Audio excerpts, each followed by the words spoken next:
মিমকে দিয়ে কাজ করাবা, কিন্তু টাকা দিতে গায়ে লাগে কেন? হ্যাঁ, কথা যেটা সেটা হচ্ছে আমার ব্রাইডাল শুট নিয়ে খুব বেশি কন্ট্রোভার্সি হইতাছে।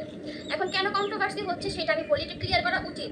যেমন আমাকে দিয়ে হচ্ছে কাজ করাবে বলতে কি ব্রাইডাল শুট করাবে, তাহলে অবশ্যই আমি কাজ করব, আমি টাকা নিব, আমি টাকা ছাড়া কিন্তু কাজ অবশ্যই করব না।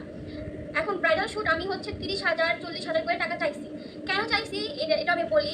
তো শুটগুলো করাইতে যাচ্ছে হচ্ছে আপনার বরিশাল থেকে, চট্টগ্রাম থেকে, রাজশাহী। আমি মনে করি 30-40 হাজার টাকা মিম চাইছে, এটা অনেক বেশি চাই না, অনেক কম চাইছে। আমার মনে হয় যে ও মিনিমাম সর্বনিম্ন 50,000 টাকা করে চাওয়া উচিত।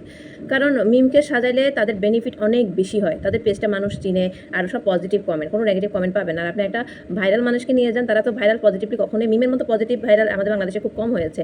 যারাই হয়েছে নেগেটিভলি ভাইরাল হয়েছে তাদেরকে নিয়ে ব্র্যান্ড প্রমোট করে তাদের বিজনেসের নাম দাঁড়া করায়। আর মিমকে নিয়ে ব্র্যান্ড প্রমোট করে নাম হয় কি এটা পজিটিভলি ছড়ায়।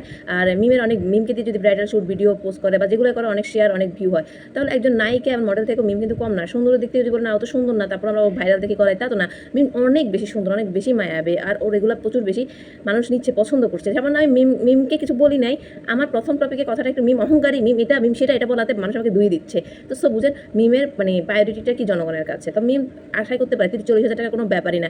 আর আপনারা এগুলো স্ক্রিনশট দিয়ে মানুষকে মিমকে কালার করার জন্য চেষ্টা করতেছেন। এই কালার করে কোনো কিছু হবে না, কারণ মিমকে বাংলাদেশের মানে 100%-এর মধ্যে 99% মানুষে পছন্দ করে। সো এই ধরনের কথা, মিমের পুরো ভিডিওটা লাইভটা দেখবেন তাহলে বুঝবেন। আর কেউ আমাকে